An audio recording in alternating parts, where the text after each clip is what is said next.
think it doesn't help that we're coming towards the very end of BGA, so people are getting ready for other conferences that are happening at the same time.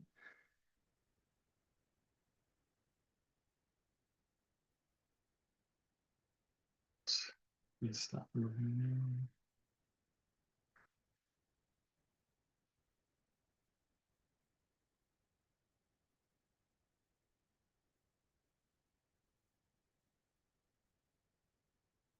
Yes, it is. Lovely. Right, so I'm going to hit record now.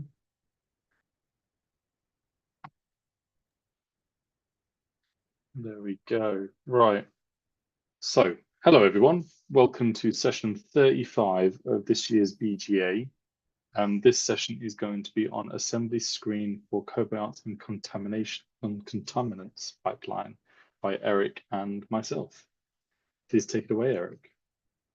Yeah, so I'll share my screen, right? Yep. Yep.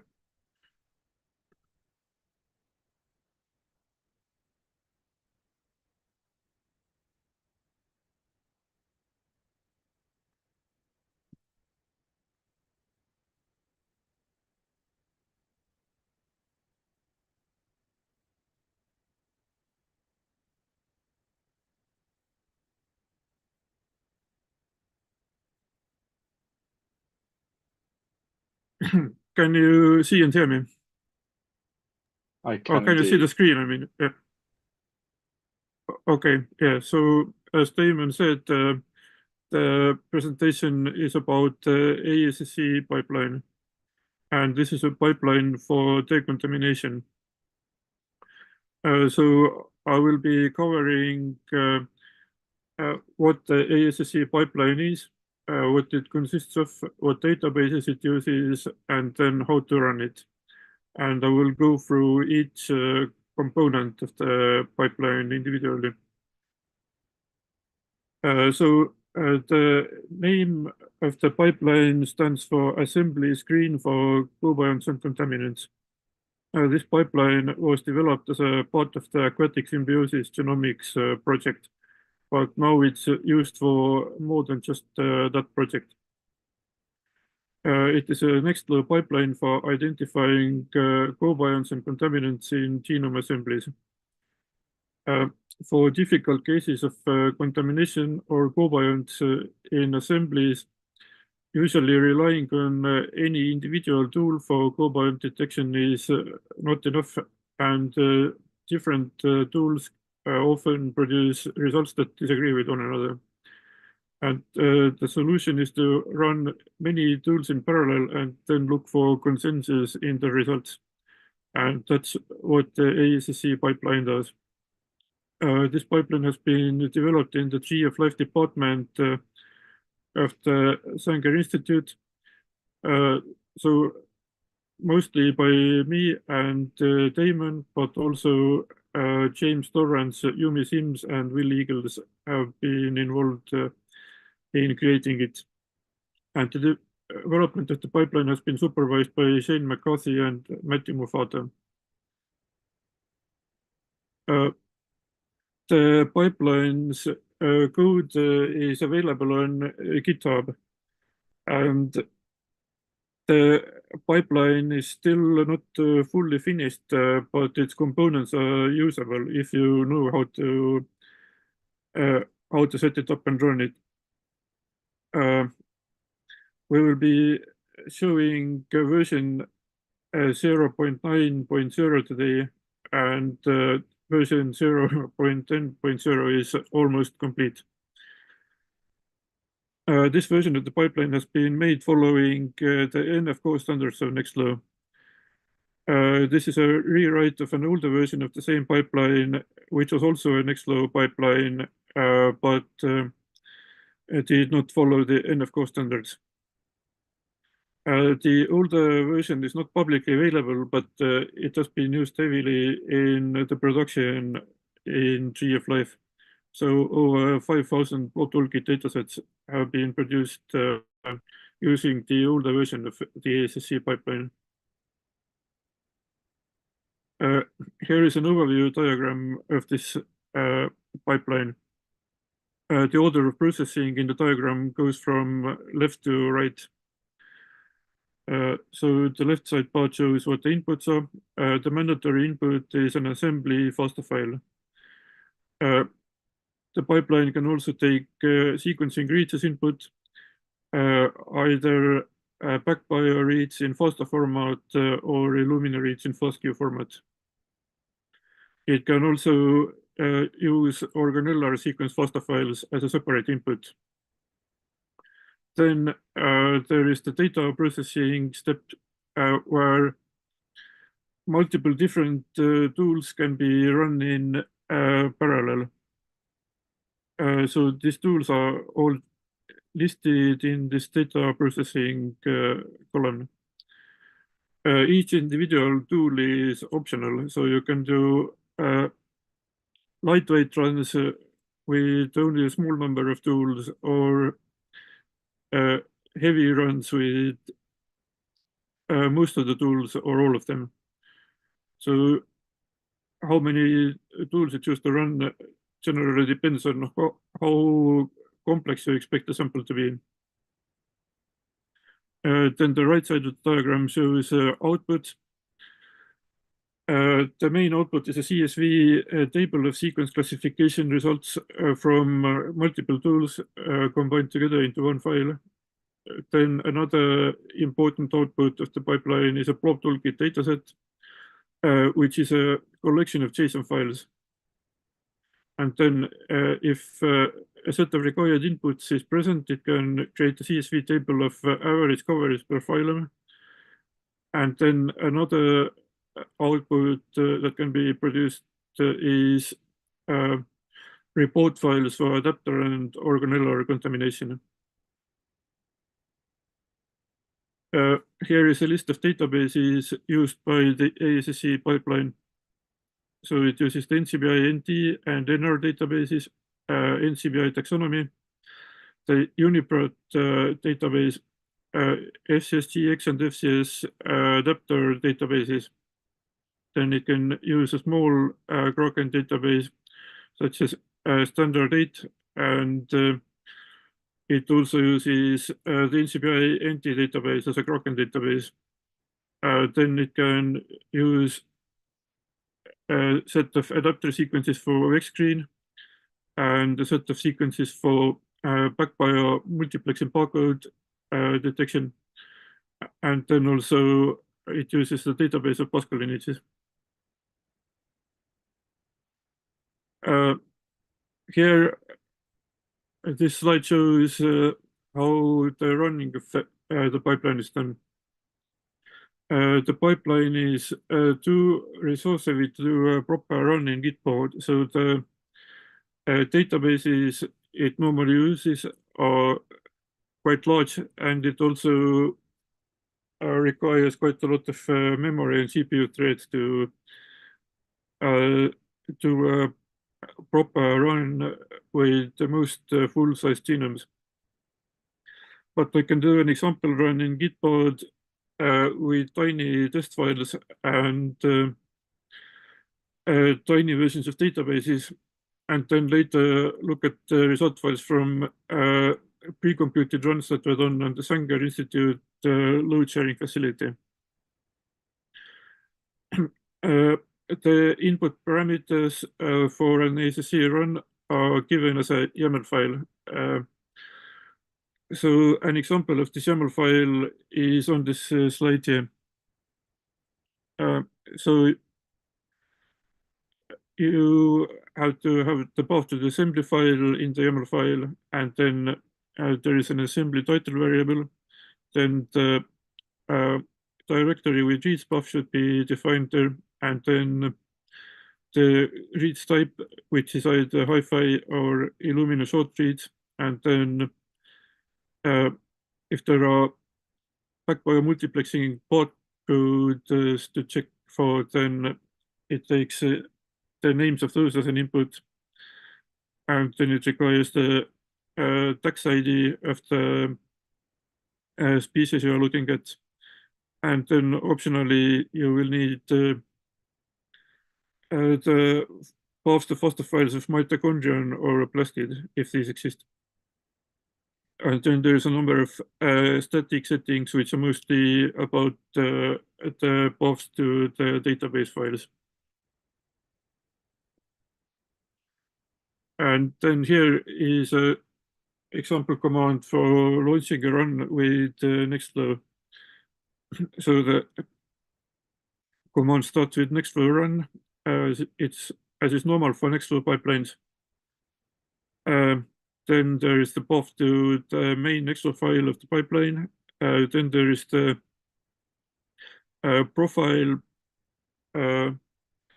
option, which depends on what kind of compute environment you're running the pipeline in.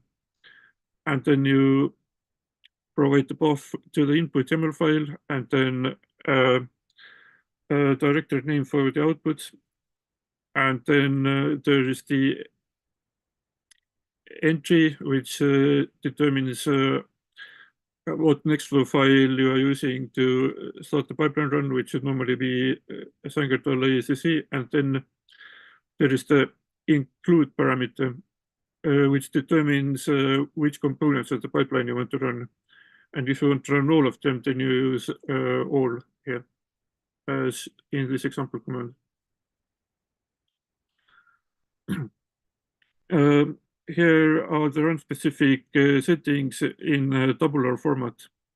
So these are what I already described. At the bottom of this slide, there is a list of possible options for the include parameter. So basically, each component of the pipeline has a name, and you provide this to the command that starts the pipeline as a comma-separated list. So with that, there's also an exclude flag. Yes. So you can do the opposite. You can select all jobs and then exclude only the ones you don't want to run. Saves you having to write out the entire list every time.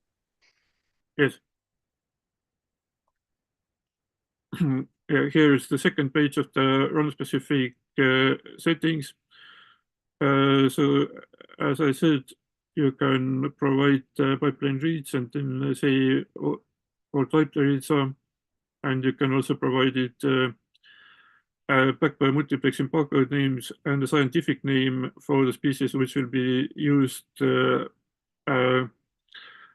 for captions in the Blob toolkit dataset. And then there are the Mito FastPath and Plastic FastPath options for organelles if you have them. And then there is the PTK Basco run mode. The PTK Basco run mode is for determining how the Blob toolkit pipeline runs. Blob toolkit pipeline is a component of the Ascc pipeline.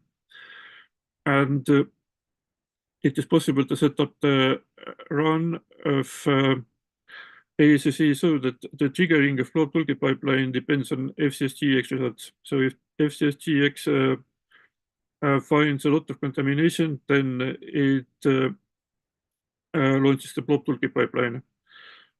This is if the setting is conditional, but it is also possible to do it so that the Blob toolkit pipeline's launch is mandatory.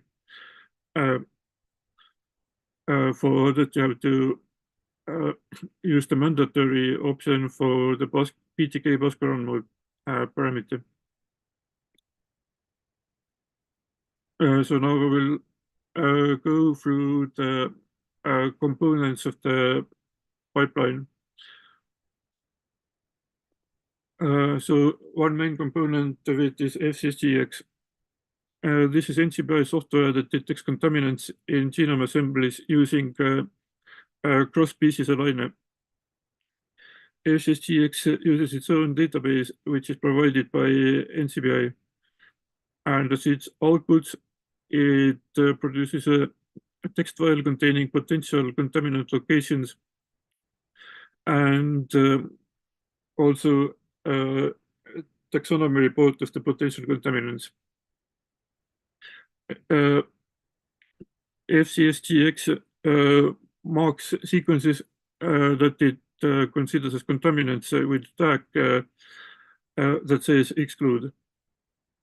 And Ascc can run FCSGX and then return a FASTA file from which sequences that got tagged as exclude by FCSGX have been removed.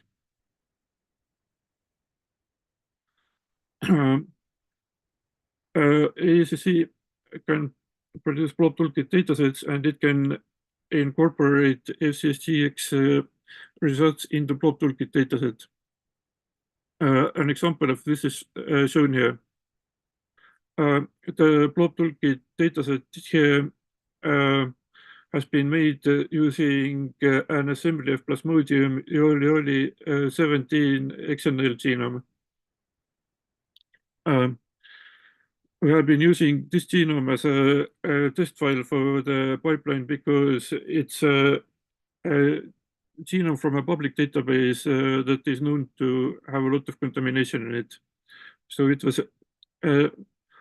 made by a university in the United States in the mid-2000s. And it has a lot of bacterial sequences in it and also a lot of mouse sequences in it. The FCSGX div classification is shown here. It shows here that there is a lot of sequences belonging to alveolates, which is the target species Plasmodium. And then there are lots of sequences belonging to animal rodents, and these are the mouse sequences. And then it also detects a lot of proteobacterial sequences. Then the next component is FCS adapter. This is an NCBI tool for detecting adapter contamination in genome assemblies. FCS adapter uses a built-in database of adapter sequences, and that is provided by NCBI. The FCS adapter report shows identified potential locations of retained adapter sequences from the sequencing run. And it produces a number of output files which include a report and a clean FASTA file. Then the pipeline also contains VEC-screen. VEC-screen is also from NCBI and is meant for detecting adapters in genome assemblies. VEC-screen is older than FCS adapter, but its advantage over FCS adapter is that it allows the user to make a custom database of adapter sequences, while FCS adapter comes with its own built-in database that cannot be modified by the user.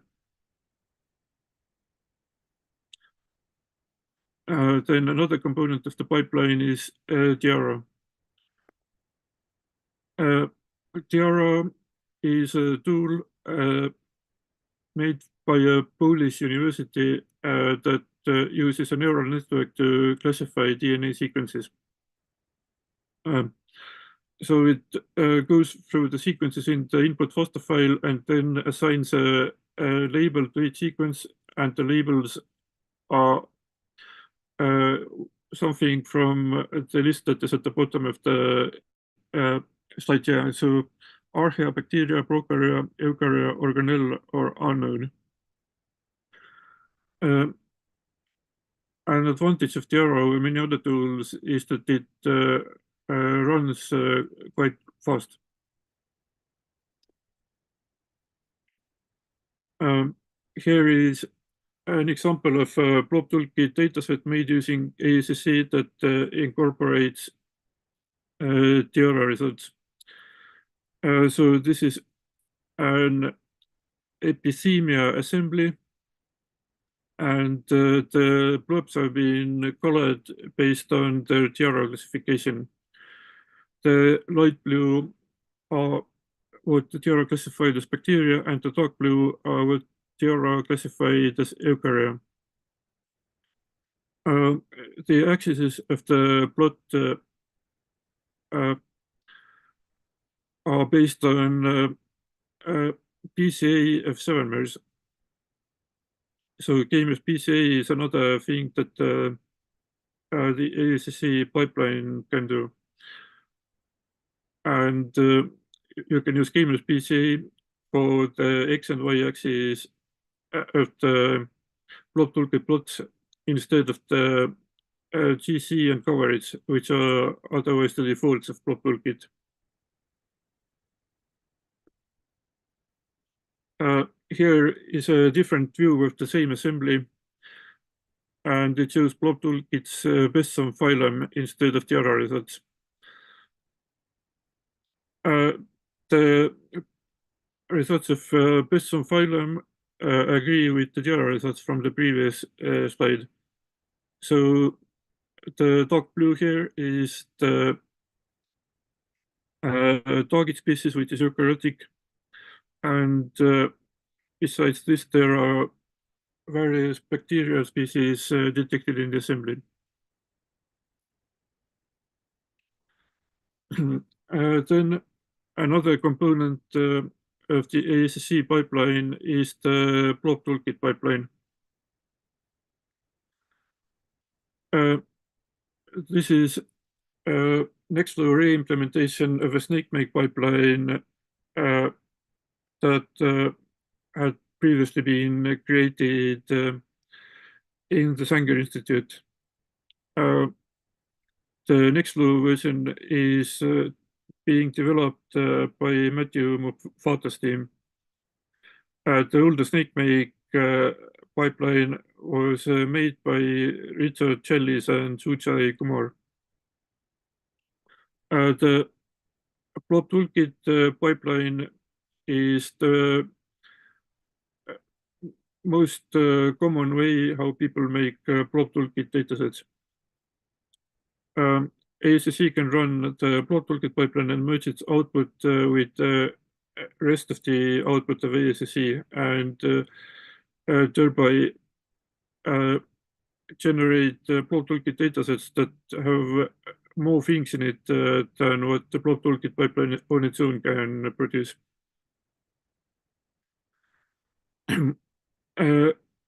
Ascc also has its own processes for blast and diamond that are faster than the Sanger tool plot toolkit pipeline. But then again, the Sanger tool plot toolkit pipeline produces more comprehensive results compared to Ascc's own blast and diamond processes. So that's why it can still be worth it to run the plot toolkit pipeline as a component of Ascc.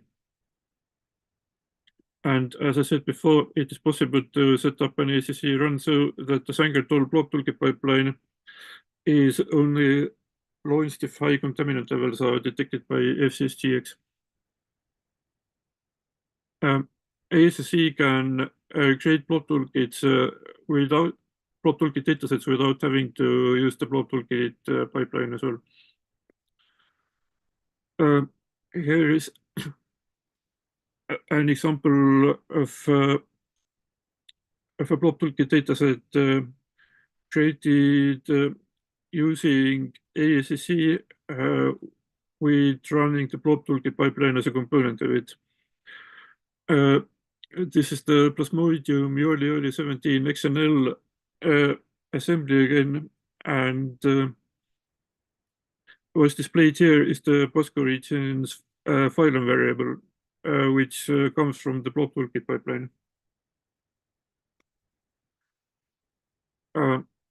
Then Ascc can run NT-BLAST with sampled chunks of genome assemblies.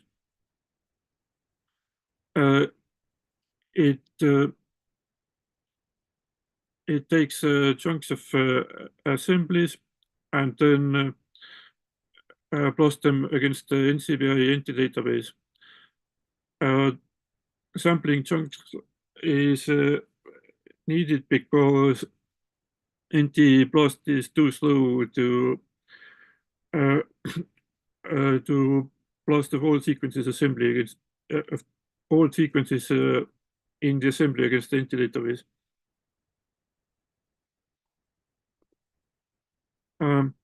Then Ascc also can do Diamond Blast X against NR and Juniper databases. Diamond is a sequence aligner for protein sequences and translated nuclear sequences. Then Ascc has components for calculating the GC and coverage.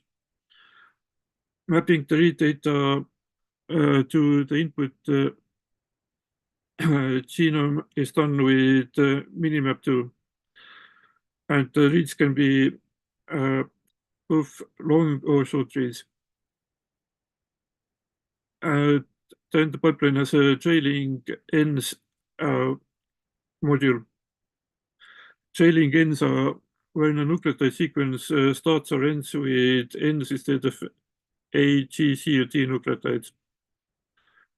And it is advisable to trim off trailing ends from sequences in the assembly. If the sequence remaining of the trimming is shorter than 200 base pairs, the script recommends removing it from the assembly.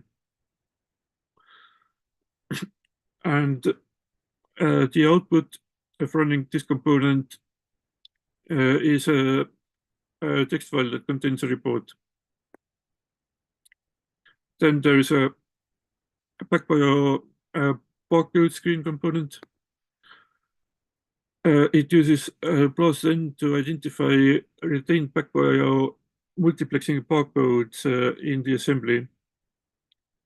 The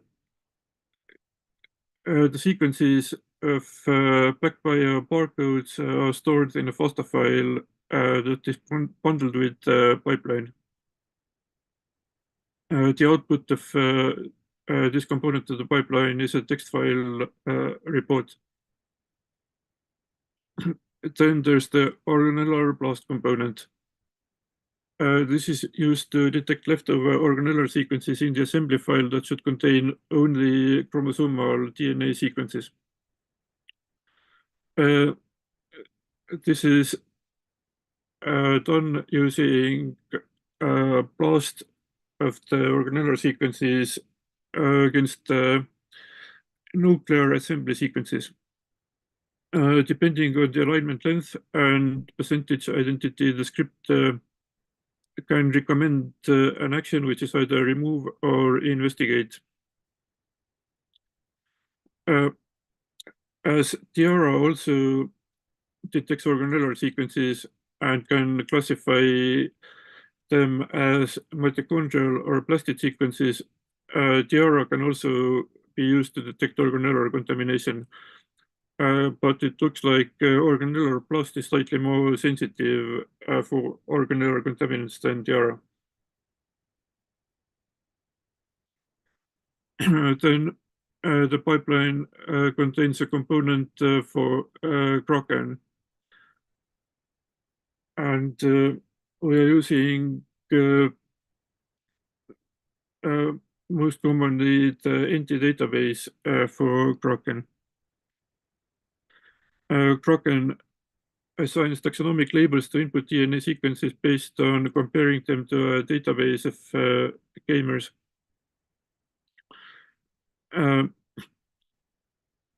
Like I said, we are using most NT database for it, and this can be the NT database sequences can be downloaded from NCBI FTP website and then turned into a Kraken database.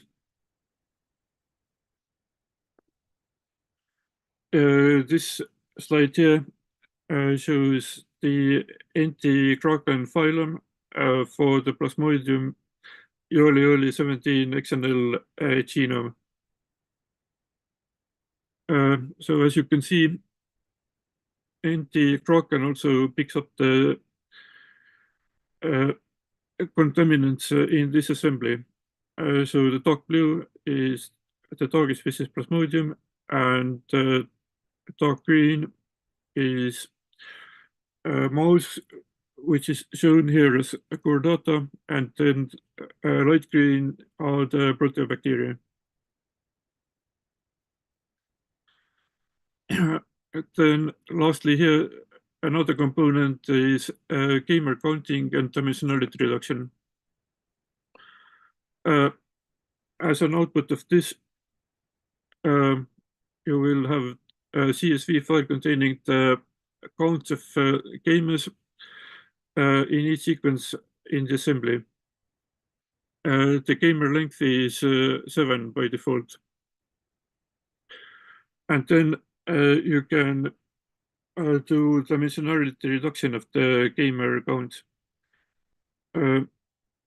We normally use principal component analysis, BGA, for this, but there is also a selection of other methods available in the dimensionality reduction code. And then the first two dimensions of the dimensionality reduction embeddings can be used as the X and Y coordinate when visualizing the results in Blob Toolkit.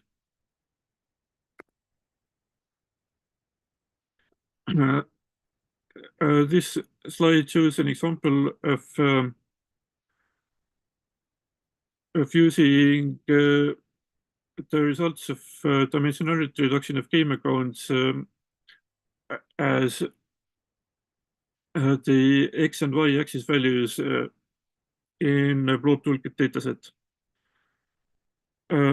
So this is a sponge assembly, and it contains a lot of bacterial cobarians. On the left side, there is a Blob Toolkit plot that contains GC on the x-axis and coverage on the y-axis. This is what Blob Toolkit pipeline on its own does. And the bacteria are not really well separated from the eukaryotic sequences when you plot it like this. And then on the right side, there's the same thing, but on the x-axis, there is principal component 1 of gamer's BCA, and on the y-axis, there is principal component 2 of BCA. And the separation of the species in this plot is slightly better than in the GC versus coverage plot. And this is actually quite common that gamer's BCA separates species in the assembly better than GC versus coverage. The blobs here in these plots have been colored by tiara classification of sequences.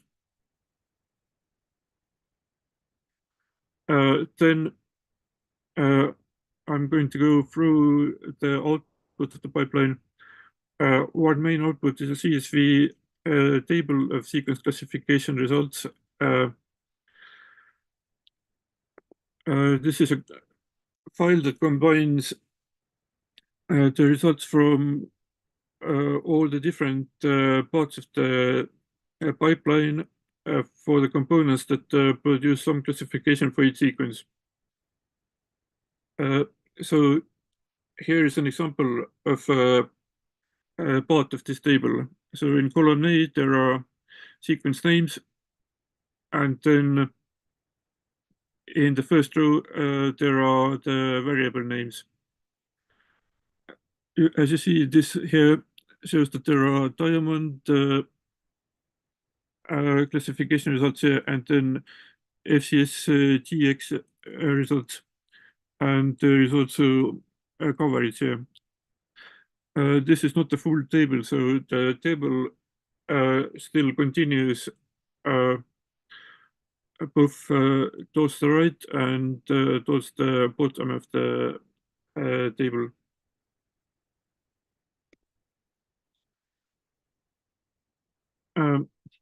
Then As I said, the pipeline also produces adapter and organellar contamination report files. Here are some examples of what these look like. The examples are again based on the Plasmodium early 17 XNL assembly from PlasmoDB. So Vexcreen has found some contamination in this, and it's reporting it as shown in the Vexcreen contamination section here. Then the trailing in script has found trailing ins in that assembly, and the output looks as shown here under the early treatments heading. FCS adapter has also found contamination in this, and FCS adapter has produced two separate report files, one for prokaryotic and one for eukaryotic sequences. So yeah, it appears to have found both prokaryotic and eukaryotic adapters.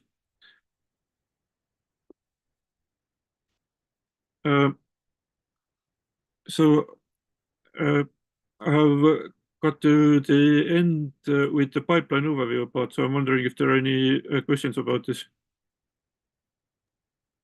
There is a question in the chat from Yeah. Agnes. Will the program also check for PacBio and nanopore adapter sequence or only Illumina? There is the PacBio barcode screen component. So it's meant for checking for PacBio multiplexing barcode, but it will also actually be usable for other sequences than the barcode sequences if you just add them to the barcodes database file. Yeah, so this is the one in the assets folder, isn't it? Yes. Yeah, so if you add your sequence to that file, then add the barcode to the field in the YAML, you'll be fine. Yeah. I don't know actually if FCS adapter also checks for PacBio specific adapters, but it might do it. Yeah, I was trying to Google the same thing, to be honest. Yeah.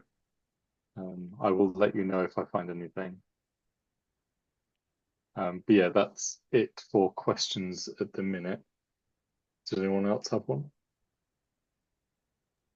Hi, what are the typical compute requirements and sort of times it takes to complete the pipeline? Yeah, it depends heavily on what components you run and how big your genome is.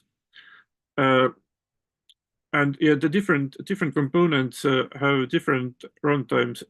So one thing that we almost always run is Tiara. It runs fairly quickly, so the runs usually like a couple of hours for mid-sized genomes, and it usually takes not more than 1 day, but it uses a lot of memory. It's hundreds of gigabytes. Then FCSGX is also another thing that we almost always run, and it is also fairly fast, so it usually doesn't take more than 1 day to complete the run with a mid-sized genome, but it also requires a lot of memory for a run. Like we usually assign it 500 something gigabytes. And it's actually possible to get it to run with much less memory assigned to it, but then it can crash. Thank you. Cheers. Yeah, the probe toolkit pipeline, which is another component, that takes a long time to run. It can take a week even. And the probe toolkit pipeline has has variable resource requirements depending on how big the genome is that you're running it with. So it can range from something like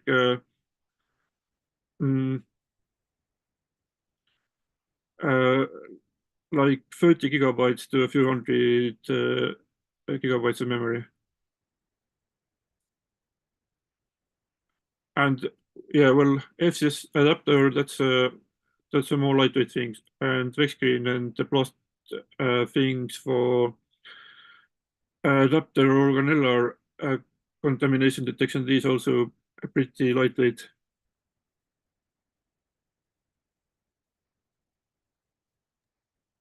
It's also worth pointing out that the version 0.10 that we're currently writing is going to be a lot more efficient than it currently stands. Obviously, that's not going to help with some of the tools like FCS because that's just a monster job by itself. But the actual pipeline itself will be much more efficient in how it runs. And all the Sangatol pipelines, eventually, we're going to be generating data sets and how they run. So at the minute, I've got some mentees working on a machine learning project that will profile how pipelines run and then create efficient resource requirements for them on the fly. So hopefully the actual pipeline itself will be very minimally intensive. It's just the tools, which obviously can switch on and off in the include, exclude flags. Yeah, so for the old version of the pipeline, I've collected resource use statistics as CSV files and then made scatter plots out of these. And based on this, we have configured how the resources are assigned to the pipeline in runs. But of course, the machine learning thing that the other people are working on, that would be much better than configuring the pipeline just based on scatter plots. So is that scaling the pipeline's resources based on how big the genome is and how much data there is? Yes. Yeah, so at the minute, so we're sorry, we're kind of overtaking Eric's talk now. No, it's your talk too, so go ahead. So at the minute, it's only working on the Treevel pipeline, and it takes the genome size, PacBio, CRAN container size, because that's what we've also found that to be a notable factor as well as the clade of the organism. So we're able to do a lot of stratification on a lot of different variables at this point. And we've just had the first proper results back from it the other day, and it is starting to look quite interesting now. So we're hoping that in the next few months or so, we'll have something that we'll be able to put into production for at least that pipeline specifically. And then as we get the results back and show that it is doing a lot of good, move it into the other pipelines and release it properly. The only problem is trying to make it generic enough for all pipelines, because obviously a lot of the Sangatol ones we know very specifically what we need to input into the machine learning model. We can't say the same for any public pipeline. And it also helps that we also have like an adapter script built into Treevel that pulls like the clade genome size, PacBio size from the pipeline run itself and inserts it into the execution logs, which makes this significantly easier. So yeah, eventually it will dynamically assign resources depending on features of the genome and input data. And it is looking good.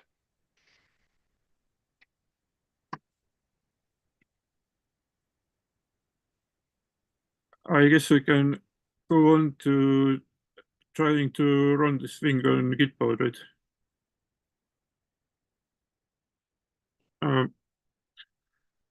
So here is a slide about running this on Gitboard.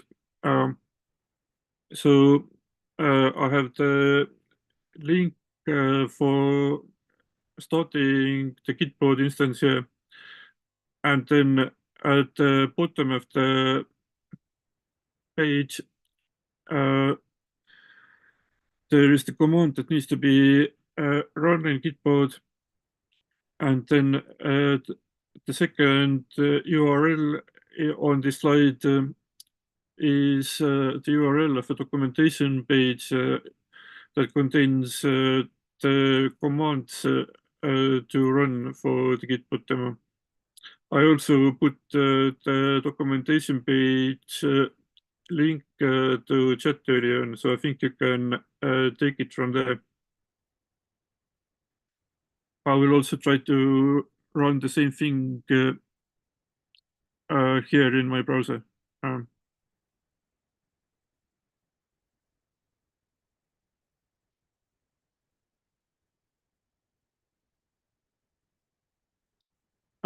So here is the documentation page that contains the example command. So I guess everyone can see the page, right? Yep. Okay. Yes. Yeah, and then there is this button open in Gitboard. So let's click on that. And then continue with GitHub. And then let's click on Ascc. And then, continue.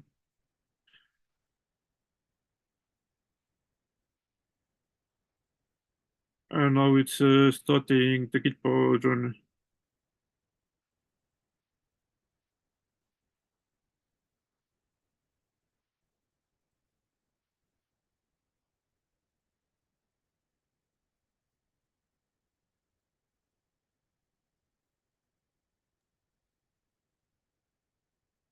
And now it's setting up the Gitboard environment.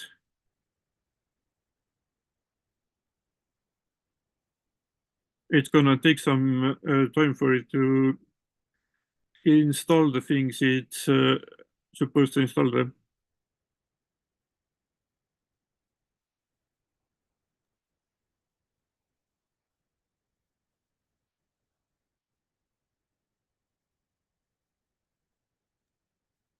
And if you're curious about what it's actually doing at any time, on the, is it like right, in that right corner, you can see these are each of the jobs that it is running through. So actually, for instance, mine hasn't started any of them. But what it should be doing is downloading a variety of data sets, a variety of databases, and setting up a local bug toolkit viewer, which we're not going to be using today because annoyingly, there was a bug that I haven't had time to investigate, but we do have a public BTK viewer that we'll be able to have a look at and look at some real data sets from the team. Yeah.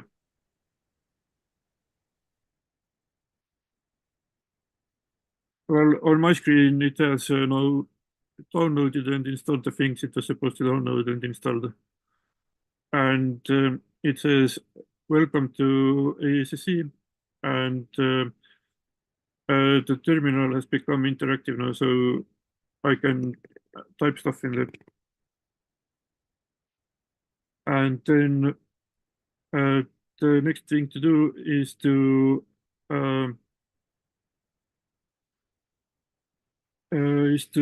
run the example commands, and the commands are in this Ascc docs file. So I'm first going to make a directory for run with this mixture command. It asks whether I want to give a clipboard access to Gitboard, and I click allow.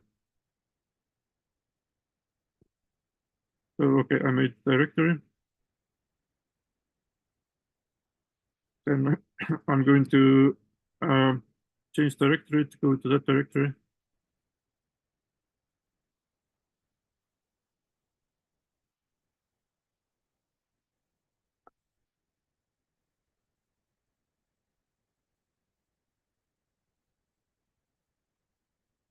And then there is the nextflow run command here, which I'm going to use to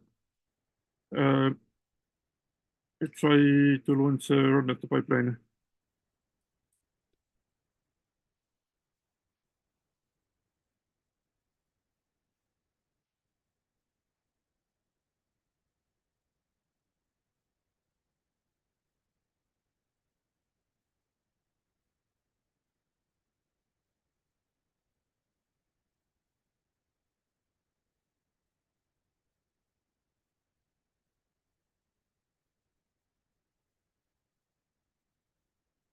And it seems to have started to run now.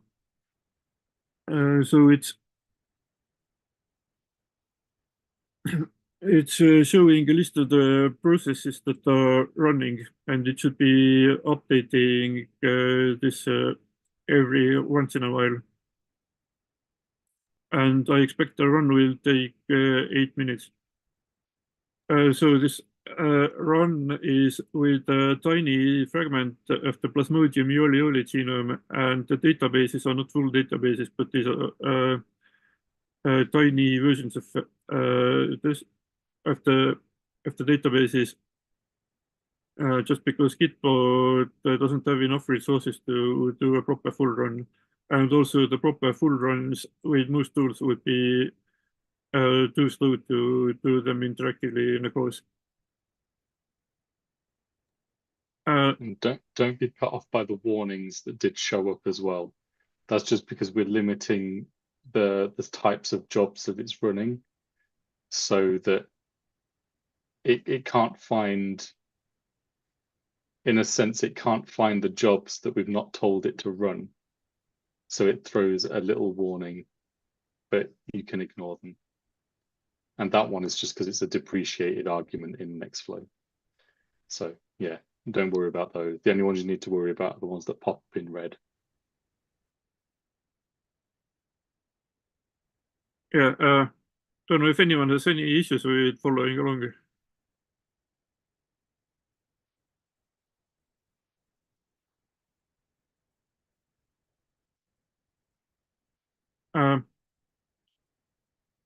While it's running, I can try clicking through pre-computed datasets in Sanger Institute's web server.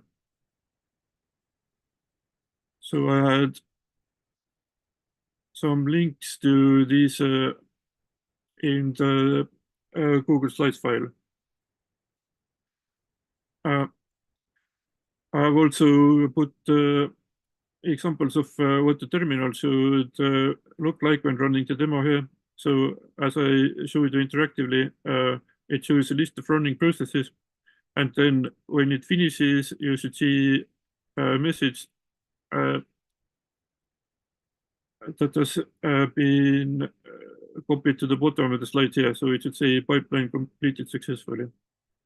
So we will see if it gets there.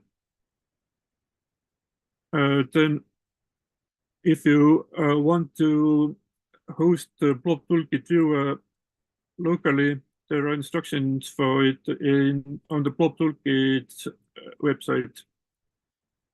I can show it here. So you can see this at blobtoolkit.genomehubs.org page.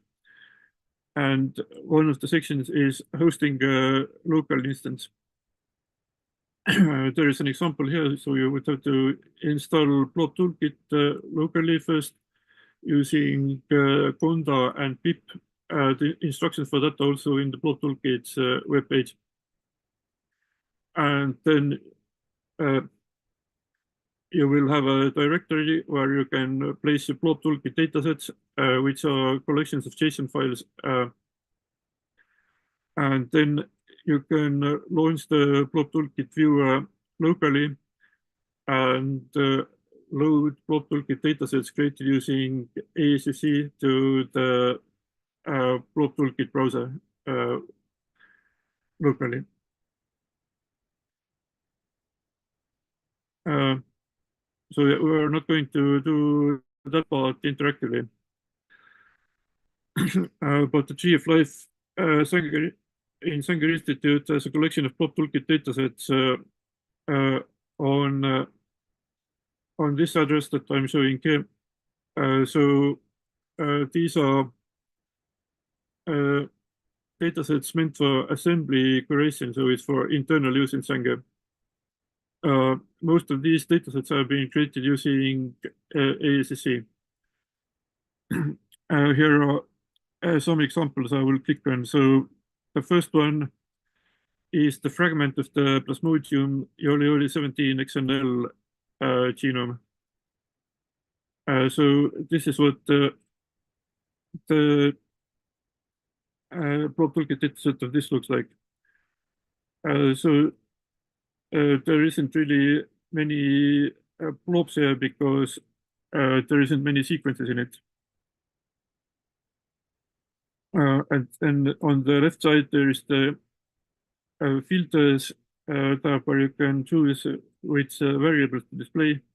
So right now it's showing TR classification of the results. And all three sequences have been classified as eukaryotic. Then we can click to show LCSTX classification, and it says that all the three sequences have been classified as alveolates. So that's the target species. And the blob toolkit dataset also contains coverage and blob toolkit pipeline and Kraken results. And it also has k-mesh dimensionality reduction variables here, which you can use to set the plot x and y axis. Like this is the k-mesh PCA part. You can switch it on from the filters tab.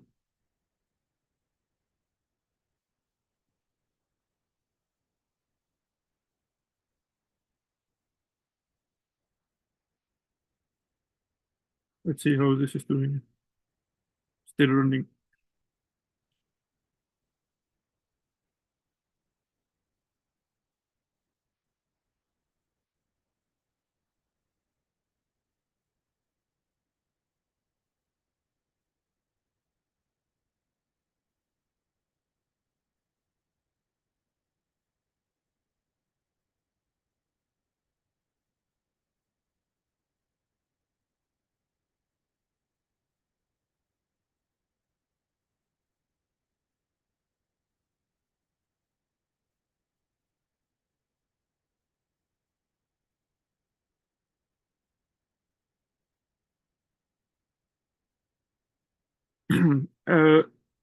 Here is the full Plasmodium Yoli blob toolkit dataset.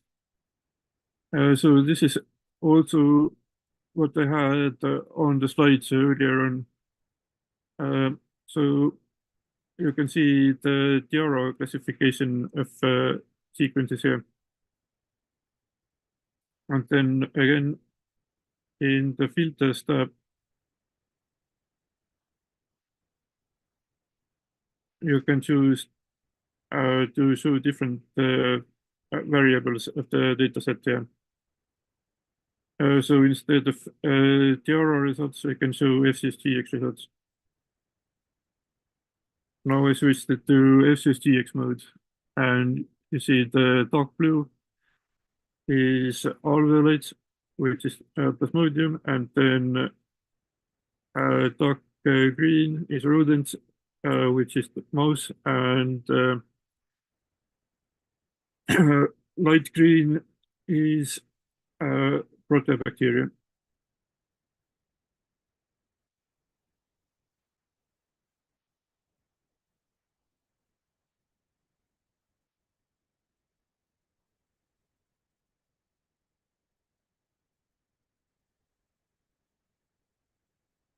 then I can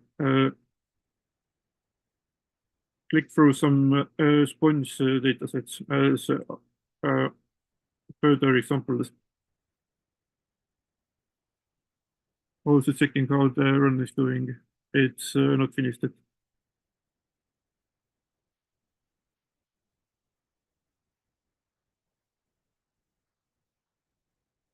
So this is one sponge dataset.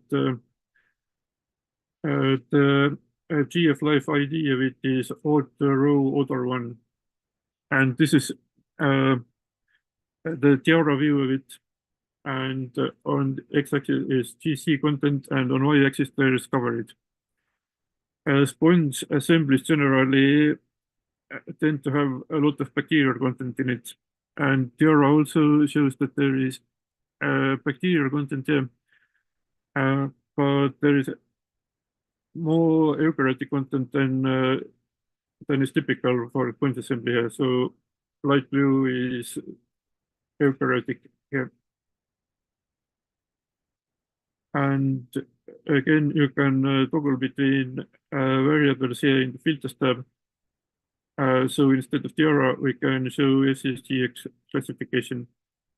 Now it's switched to FCSGX, and FCSGX shows that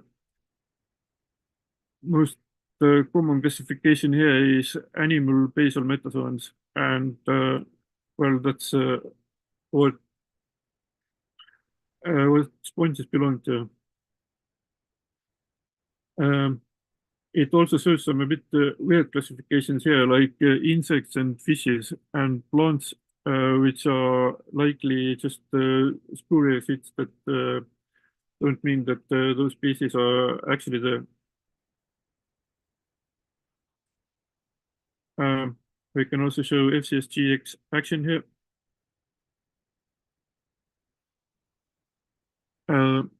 So FCSGX has marked some of the sequences with the exclude label. So it recommends removing them as contaminants, and there is also some sequences that FCSGX has marked as review or fix.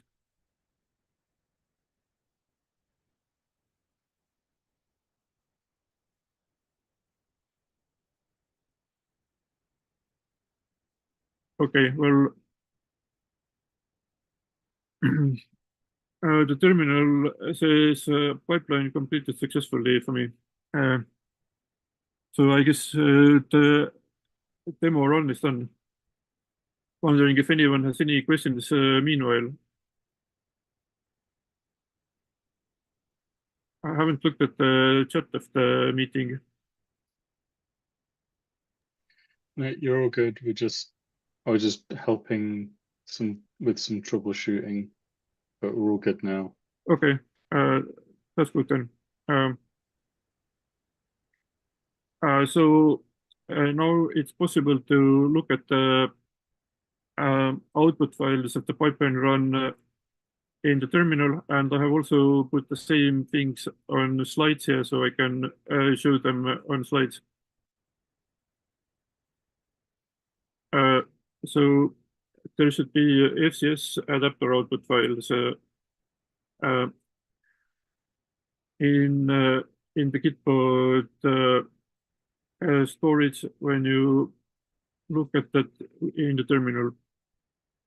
So here is the command that you can use to view them. So cd workspace run test null FCS adapter, and then it should show the FCS adapter files. I can also do the same in the terminal. Actually, I'll do that.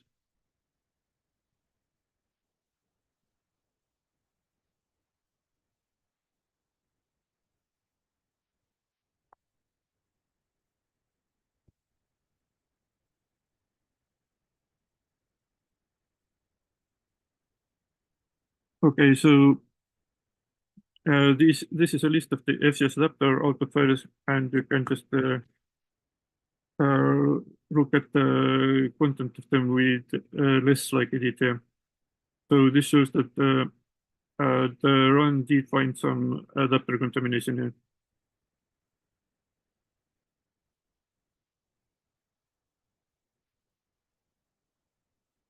Then we can have a look at the BTK datasets directory.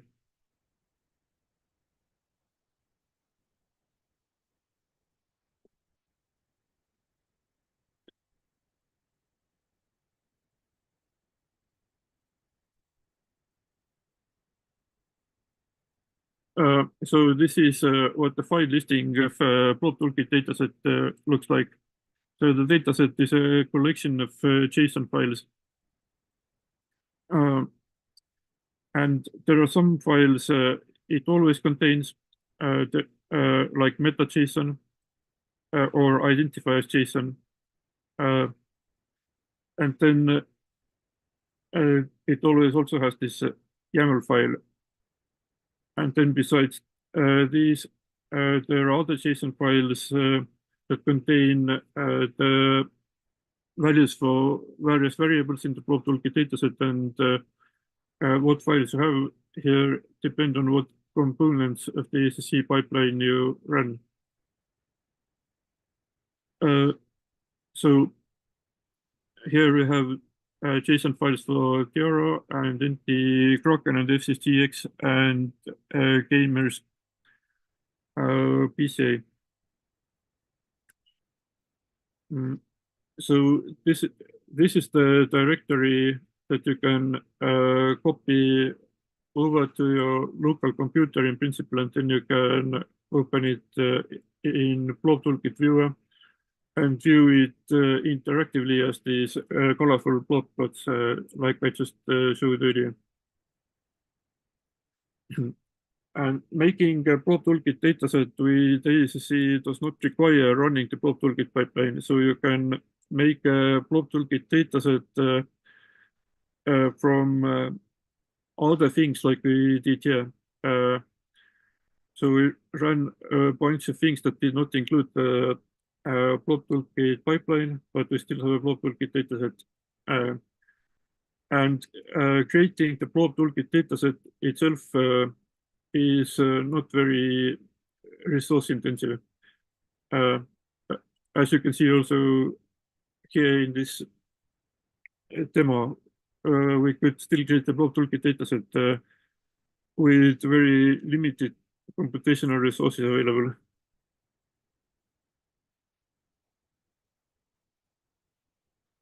Then we can also look at the CSV output of the pipeline, the main CSV table.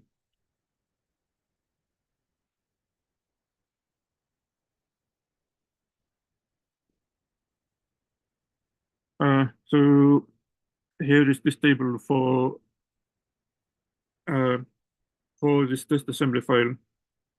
It would of course look nicer if you copied it to a desktop environment and opened it with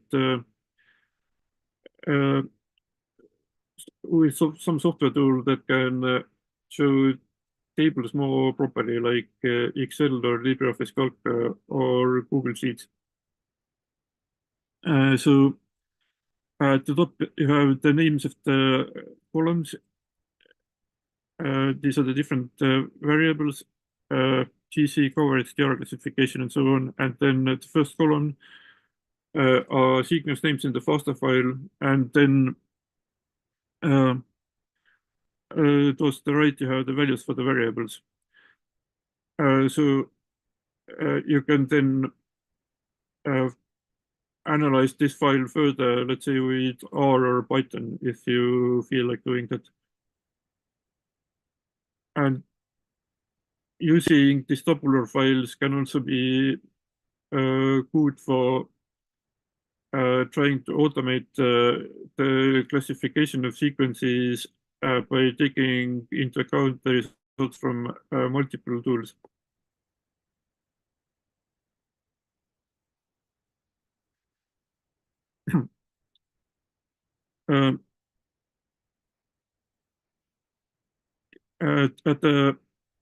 At the bottom of this page, there's the link to the Plasmodium Ioli dataset that we already looked at.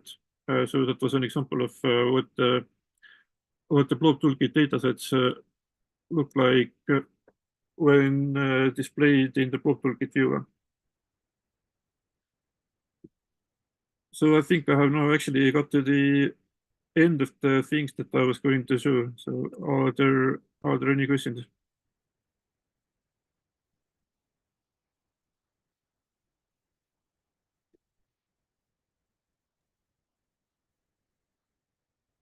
This can include additions that you'd want added to the pipeline. Like I was just thinking it might be a good idea to add a script where you can optionally print out the graphs to a PNG or something. That might be useful for people that don't want to run a web server. Yeah, the exporting of plots as PNG files is actually a component of the older version of Ascc. Although we usually don't run it because the exporting code from Richard Shelley's that we used there was quite slow for some reason. But actually, Richard Shelley says he has upgraded his bot generation code, so we should retry that with his new tool, BobDK, which should be faster. And then we can add that to the newer version of Ascc. I think we should do that.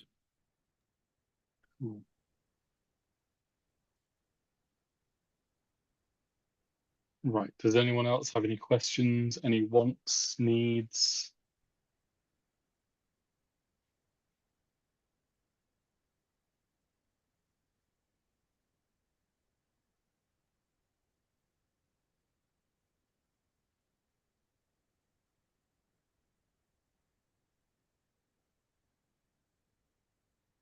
No, I think that means you're off the hook, Eric.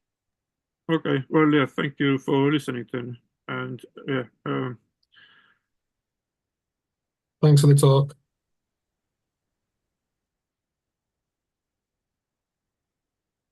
shall I? Right. Yeah, I will Yes. stop screen share this. Go for it. Right. In that case, thank you all for attending. Thank you, Eric, for giving up your time to give the session, and we'll see everyone in the next one. Goodbye.